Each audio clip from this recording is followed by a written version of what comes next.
informal speaker for us is one of our friends who is always there in between us, Mr. Ambarish Walimbe. Hello. You can see, looking at the thinking of Marathi local Prasad. You can see, he has not mentioned anything. He said he is a project manager. When I asked him what I should mention, he said, I am just mentioned, I am a project manager. But apart from that, he is a multi-talented person. Though he has not explained, but I know him. Whatever I have interacted last few months with him, he is a very multi-talented and creative person. And when he will take you through his presentation, it's literally very creative presentation he has prepared. And I'm very happy to share the presentation, whatever Hamish, and the topic which he has selected. That is also very beautiful, emotional intelligence. So I would like to call Amrish on the stage.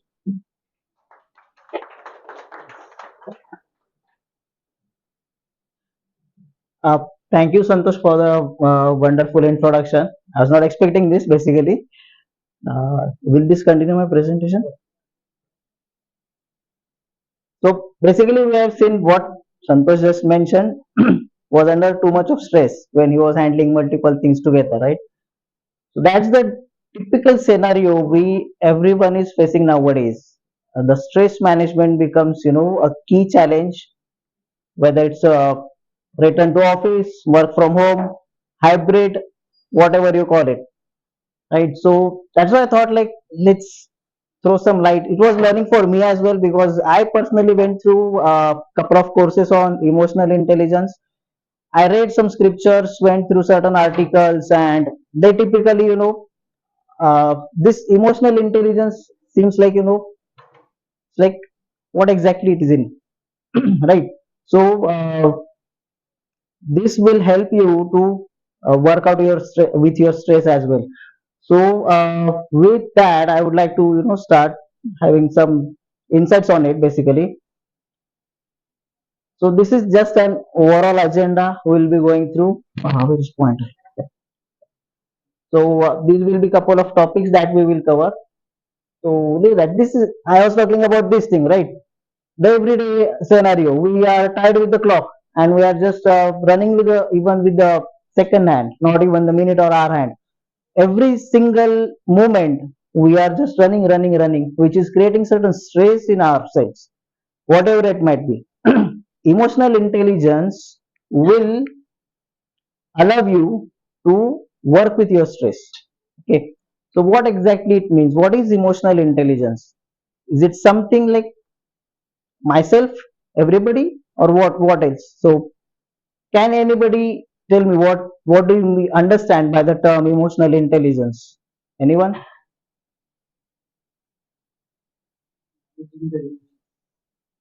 Pardon? Managing the emotions. Yes, managing the emotions. Yeah. Understanding, empathetic to someone, Okay. your ability to respond to someone which is in the rightest way Mm-hmm. to the person to whom you are responding. Right. Correct. Yep. Yes, Anshul. Understanding why somebody behaves the way he or she is behaving and then trying to mitigate that issue. Correct. Correct. So basically, emotional intelligence has two aspects. One is your personal management, how you recognize your emotions, how do you interpret your emotions, how do you work with your emotions, and then how do you demonstrate your emotions. That is first part. Okay, the next part to that is how I understand someone else's emotions from his perspective. So that part is equally important. Stress management is about understanding ourselves as well as the other person. So that becomes your emotional intelligence. And I already explained why it is important in daily life. Even Santosh said, like, we have so many stakeholders, we have so many things to be done, and every time it's not us who is doing something, there are some other external factors as well which will be impacting yourself. So that's why having an emotional intelligence is coming very prominently nowadays. So how important it is for a project manager? I think Sanket did that work when he started his presentation. So I will just brief that out because like we have to engage with so many people. the prime role of a project manager is communication. It has to be clear.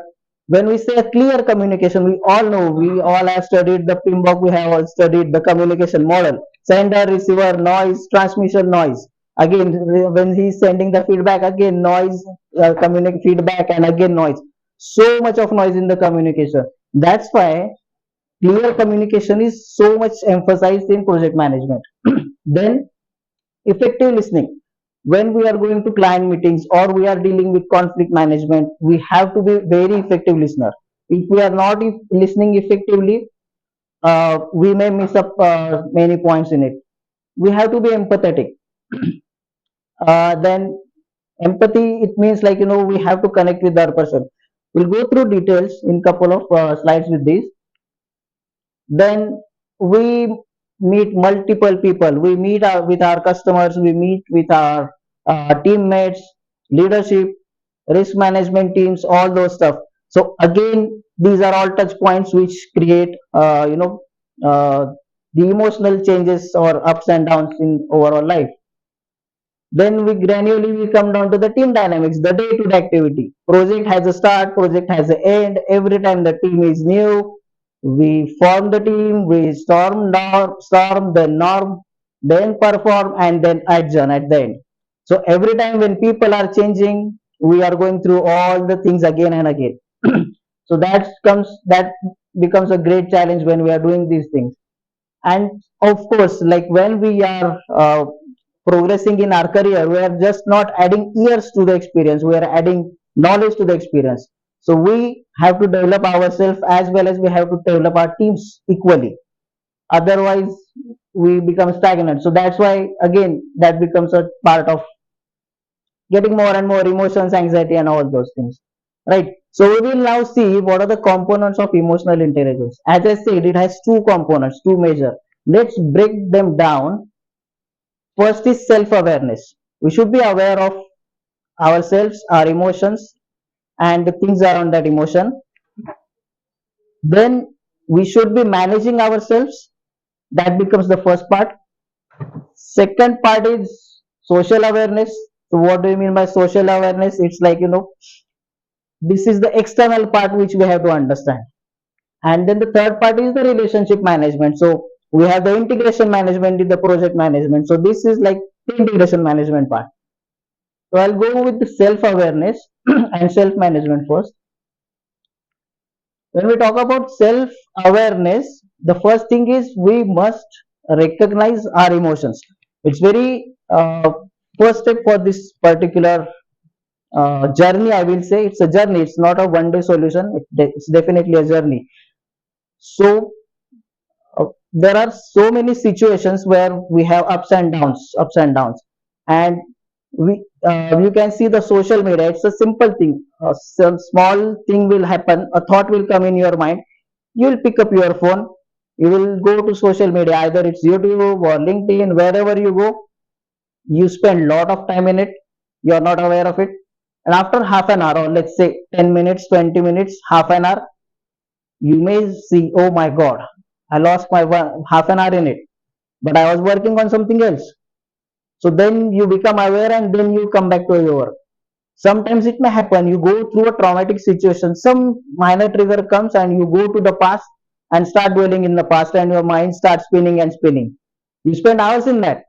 Again, it's the same story again. I had the deliverable but I skipped it. So that's why the recognition of your emotion comes in picture. And while you recognize, it means not only being aware of that, but you have to recognize that at this moment I am angry, at this moment I am sad, at this moment I am feeling nervous. I'm talking about negative emotions, but even at the peak emotions also, you are feeling very much overwhelmed, or you are excited with the joy and everything, and sometimes you promise something which you cannot do. So something bad happen with your positive emotions also sometimes. So that's what recognition is important. Like, at this moment, what is my emotion? That's it. That is the first step. Then you have to understand why that particular emotion is coming up. There are so many theories behind it, but simple, we have seen the why technique, the 5 why questions. This is like, you can ask a question to yourself, why I am feeling sad right now, what is the impact. So it might be something, you got a bad feedback from anyone. It might be your teammate or it might be your seniors, and then you were feeling nervous the entire day, you were not able to work at all, or something happened so that you lost your track on the work. Okay, at that point, if you become aware, you recognize that, okay, at this moment I'm not feeling well, I'm not doing, then you come back to the questions like, why these things happening to me. So if you ask the questions, you get the root cause. That's it. That much part if you do, that's fair enough to start the journey with. You understand the triggers also. Sometimes, someone in your team will come to you and he will ask some question to you which will bother you. Okay, that's a simple trigger. That trigger will take the conversation to any level, right? You could have resolved that later also, but that can be a trigger point where you are losing the track, you are losing your concentration, and the things go haywire, right? So understand the situations, people, where the triggers are coming from, right?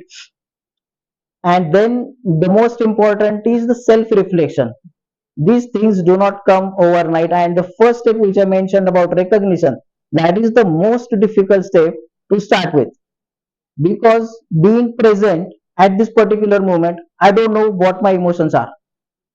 So that is like, you have to do a self reflection, you have to understand yourself. So that takes a, kind of a self improvement or self reflections that will help you a lot to become aware of what you are. After these four techniques or four steps, we go to the next level where now being aware, that is done part, but we cannot go anywhere without something doing on it. This is like we did the planning work, now we have to execute the plan whatever we have done, right? So that's where the self management comes into picture. So this again will have certain steps in it. So recognition your emotions and steering those emotions, that's what I mentioned about. So what do you mean by steering the emotions, right? So let's say, steering is like a proactive approach. If you want to do some work and there are other things which are happening in the back end also, but you concentrate on that particular part and steer your emotions and focus particularly on that particular task, right? So that is one part.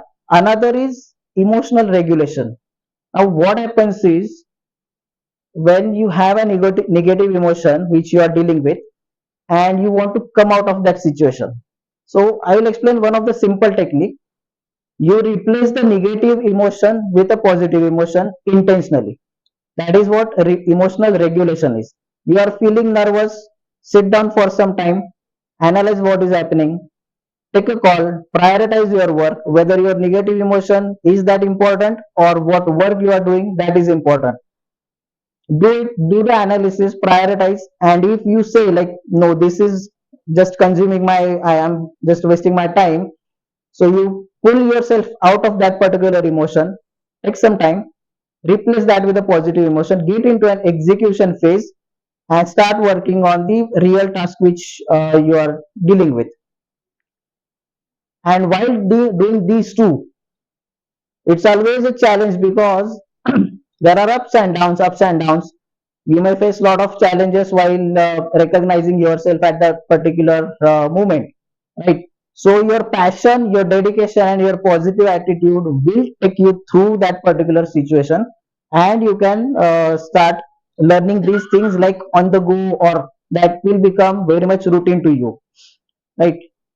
This all leads to, when we do like a personal growth in the sense I am writing here, because one of my goal can be being more emotionally intelligent.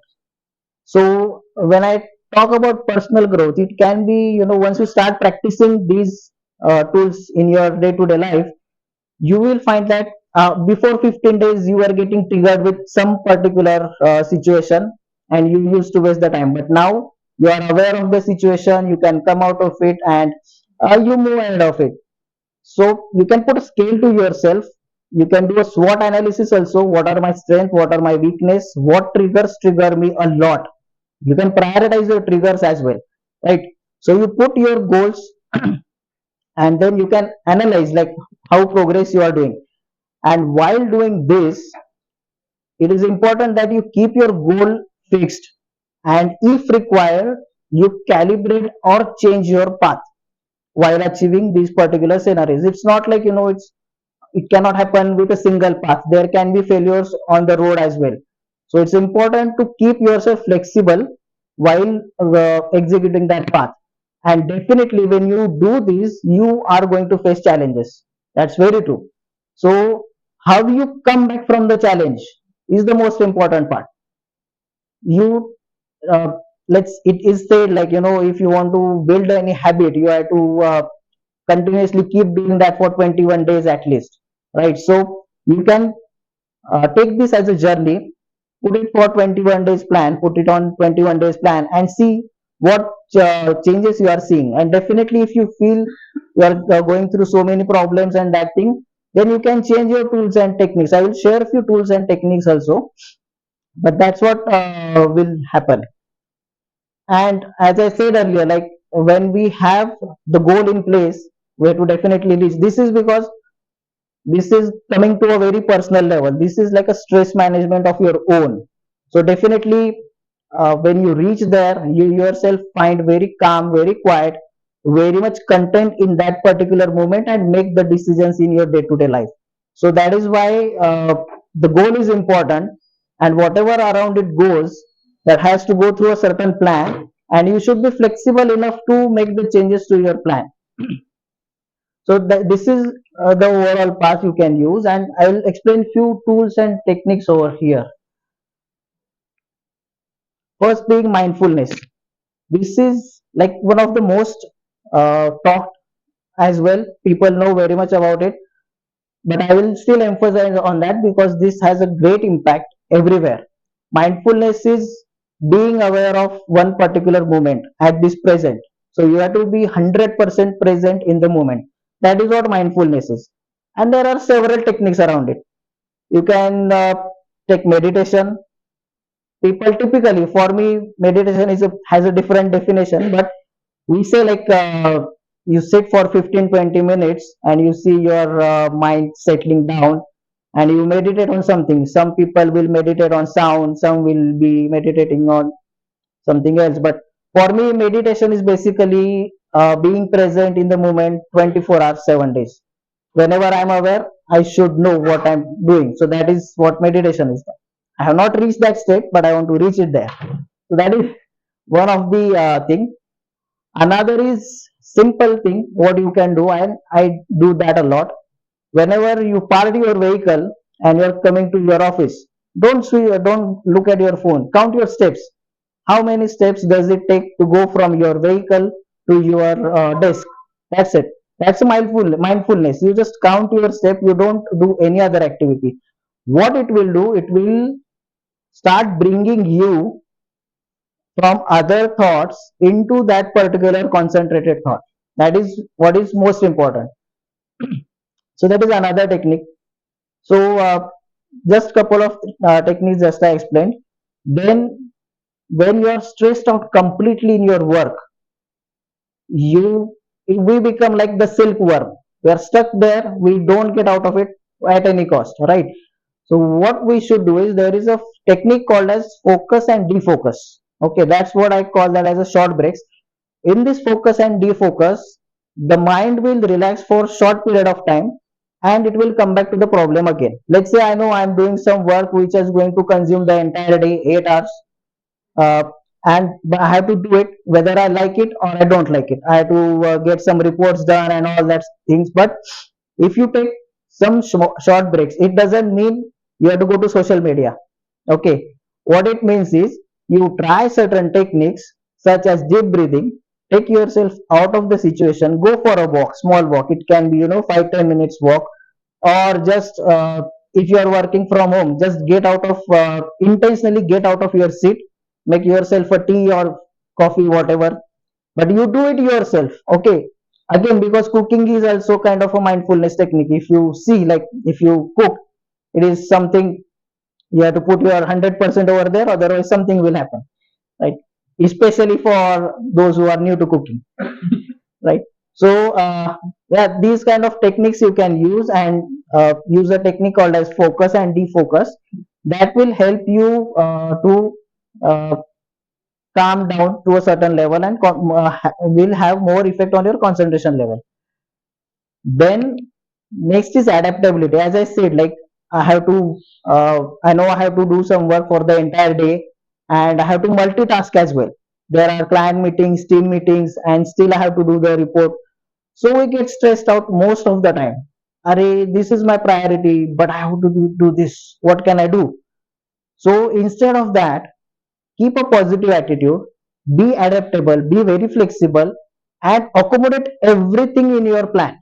Okay, so that's when you will see like you allot certain time slots to all the activities, and you will do them sequentially, and you will be in a better position to handle that particular workload. So as we know, like collaborative working, when we have lot of things to do, I can analyze what are the things that I can do, and only I can do that I will keep with me. Then I will analyze what are the other things that I can pass on to my colleagues, and I can work with them, and we will be in a better position to manage all the workload. And this should happen across the team. It's not like only yourself, but this can be applicable to every scenario in your team. And then put the small achievable goals. We all know about the smart goals, right? So it talks about that thing. If I have to work for a big project, instead of looking at the final goal, let's set some small goals and start achieving them. Same thing you can apply on your emotional intelligence journey as well. So you set certain goals. When you sit down, you analyze your own triggers and emotions. You pick only one out of it, right? Though you need not to pick three or four, that might make a chaos. Just simply start working on one particular thing which is having most impact, and you can create certain small goals around it, and you start achieving. So just couple of tools and techniques about the self management. So after the self management, we come into the social awareness. Okay, so when we talk about social awareness, the first thing which comes is the empathy. Anybody can uh, let me know what do you understand by empathy? The other person, how that person is Mm-hmm. Yeah, understanding correct, correct. So empathy is basically listening to a person with an intention to understand his situation and his emotion at that particular instance. And it is very important when it comes to interacting with many people in a project management area. We work with stakeholders, like we have to work with clients, we have to work with our teams, we have to work with interdepartment people. So many things are there. They have their own prioritization, they have their own loads and other things. So it becomes very important to understand the other person in that particular situation as well, and this helps us to build the strong relationship and establish a legacy between all the stakeholders. That's why empathy becomes very important. So when we start listening to other, we must have an intent to listen, as I said. So how you can practice it? Sometimes it happens at most of the time, not sometimes, but somebody is talking to us, he's explaining his problems, and immediately we jump and we start giving him a solution, right? Most of the time it happens. But let's say if I want to hear something from that particular person, what should I do?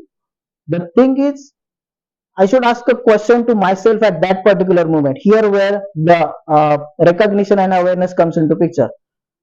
We should say, what is the one thing that I don't know but that particular person knows? I want to understand that.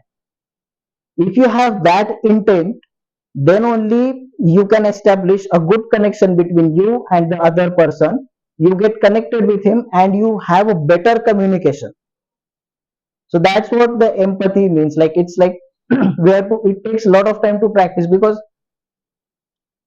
it might be a thing where the situation is same, the person is same, but he has behaved in a different way. It happens, right?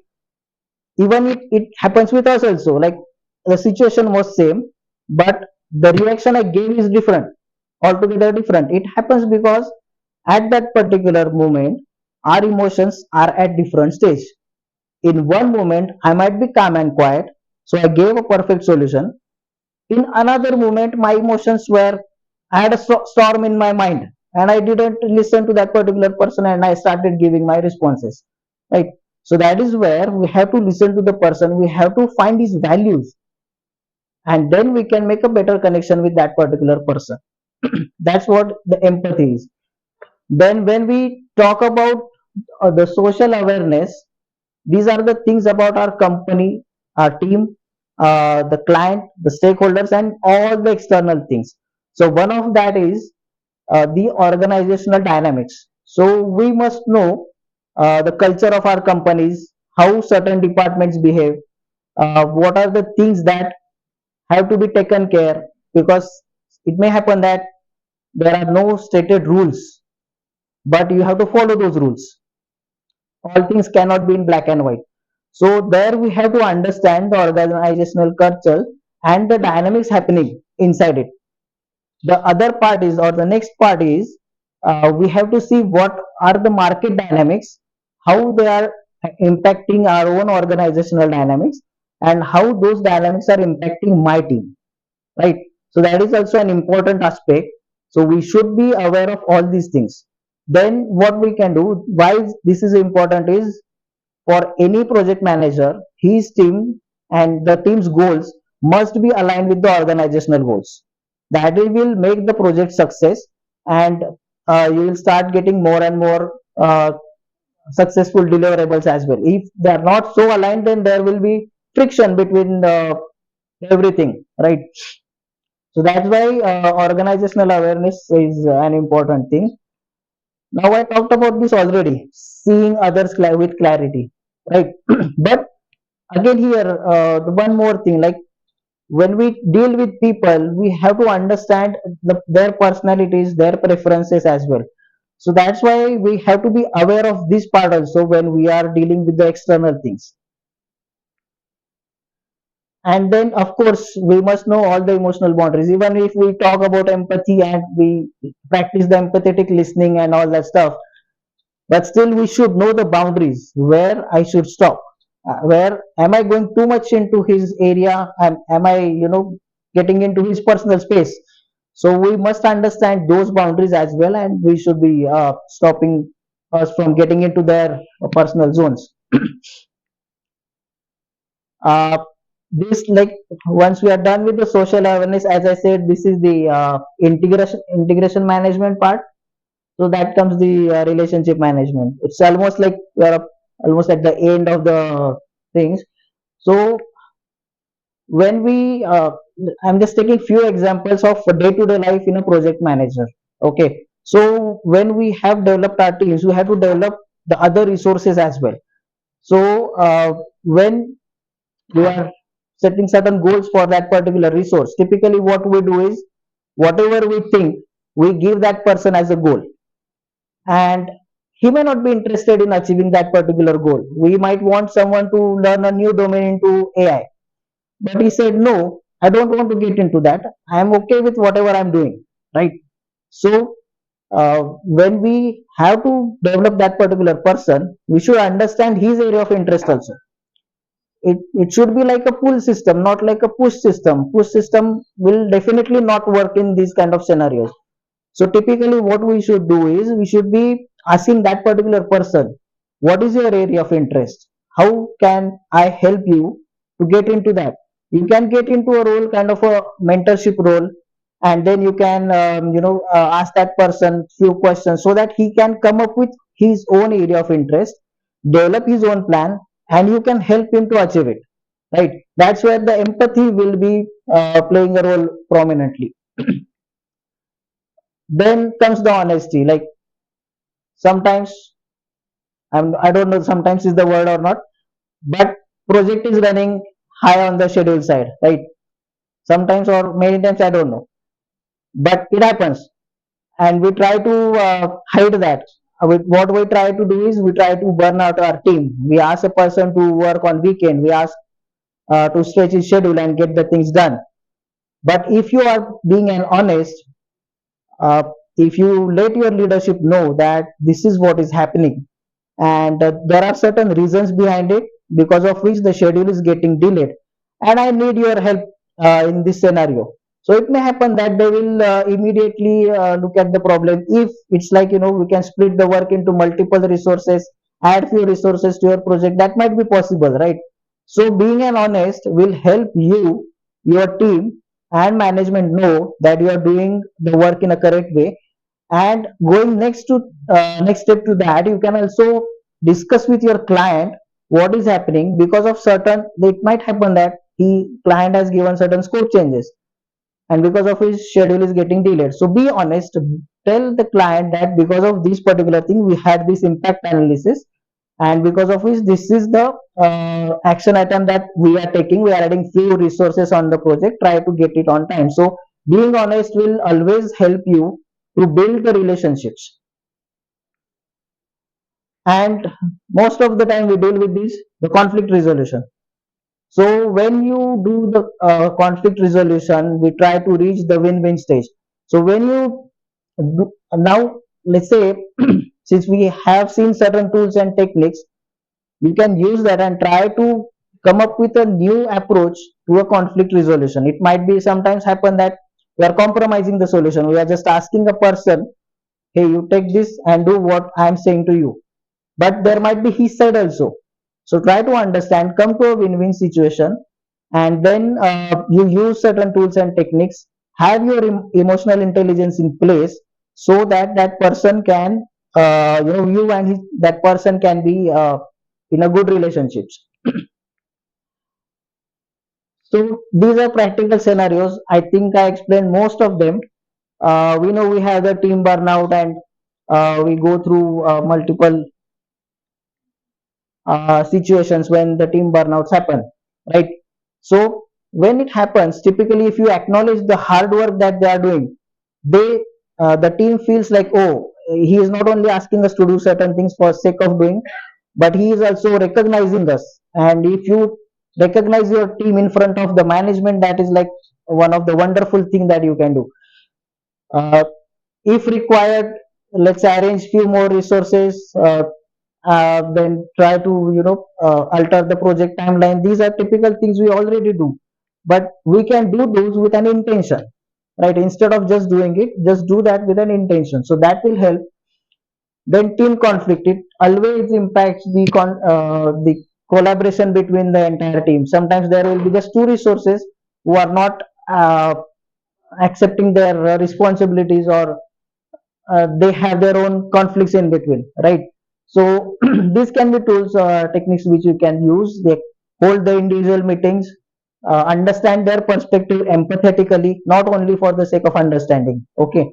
And then you can facilitate a joint session to both of them. There can be a small thing which can be tweaked, and they both might be okay with it. So just don't get into too much of emotional peak in the scenarios, then you will definitely find solutions very quickly. Then client concerns, this also happens a lot of time, right? Client is asking us certain things and he's anxious about the timelines and all those things. Simply you can use the project management tools, but again, you see how the dynamics are playing around, and you can see what are the things which can be leveraged from particular dynamics into that particular situation, and you can work with it. And this also happens most of the time, I think. We miss the goals. Impact is immediate disappointment, right? So instead of that, we can set the practical goals, achievable goals. uh, when we do this, again, take your team into confidence, and take their expectations also into picture, and then you can set the goals. Instead of pushing the goals, you ask them to set their own goals. So these are some of the practical scenarios. So this almost brings me to the end of the session. So conclusion is like, if you work on your emotional intelligence, you can be in a better position when you have a controlled, calm and quiet mind, and with that you can take the decisions in a better way, and these decisions can be more impactful than taking a decision when you are not in that particular mood. You might be peak at emotion. It is always said like, whenever you are too much happy, don't promise anything, and whenever you are too much angry, you don't talk to anyone. You just keep yourself calm, quiet, stay away from that particular scenario, so that it stops you from impacting the other relationship. Sometimes if you do promise which is too high, you may not be able to fulfill that promise, so you lose the faith in that particular, or the other person will lose faith in you. So things can happen. So that's why the emotional intelligence comes into picture, and it helps to regulate your stress as well, and definitely it improves your project management skills as well. Thank you. On Kunjanji to satisfy Amrish. Thank you.